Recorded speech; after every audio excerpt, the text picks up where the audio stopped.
कुछ घर तुम्हें जाने नहीं देते, कुछ घर तुम्हें भुला देते हैं कि तुम कौन हो, और कुछ घर वे तुम्हें यह सोचने पर मजबूर कर देते हैं कि काश तुम कभी उनके दरवाजों से अंदर न गए होते। पूरे 1 साल तक मैं एक ऐसे घर में रहा जो खाली नहीं था। वह मुझे देखता था, वह मेरा नाम फुसफुसाता था, और अंत तक मैं मुश्किल से अपनी समझदारी के साथ बच पाया।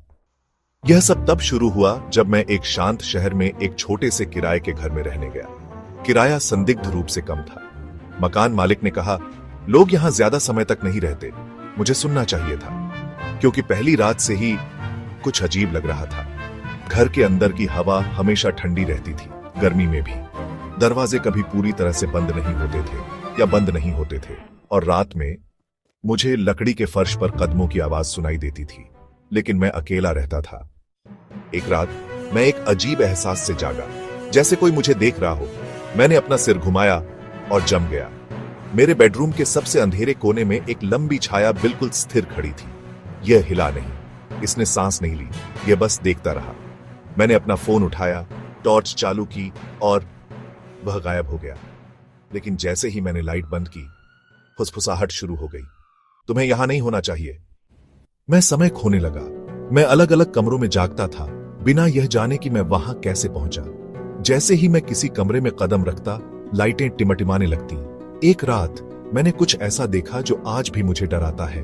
मैं अपने दांत ब्रश कर रहा था, आईने में देख रहा था, जब मेरी परछाई मुझ पर मुस्कुराई, लेकिन मैं मुस्कुरा नहीं रहा था। और फिर इसने अपना सिर घुमाया और मेरे पीछे देखने लगा।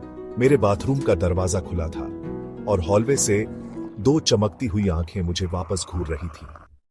निराश होकर मैंने एक स्थानीय इतिहासकार को फोन किया। उसने मुझे सच्चाई बताई। यह घर कभी एक ऐसे आदमी का था जो लापता हो गया था।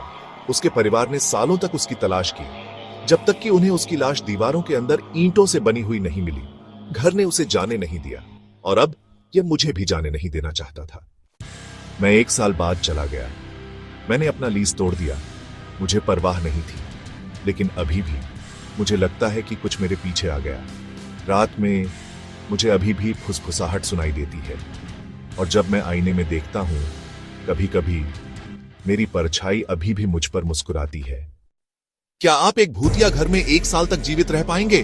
मुझे कमेंट में बताएं, और याद रखें, हर घर रहने के लिए नहीं होता है। लाइक करें अगर इससे आपको ठंडक महसूस हुई। सब्सक्राइब करें अगर आप कभी भी एक भूतिया घर में 1 साल तक नहीं रहेंगे।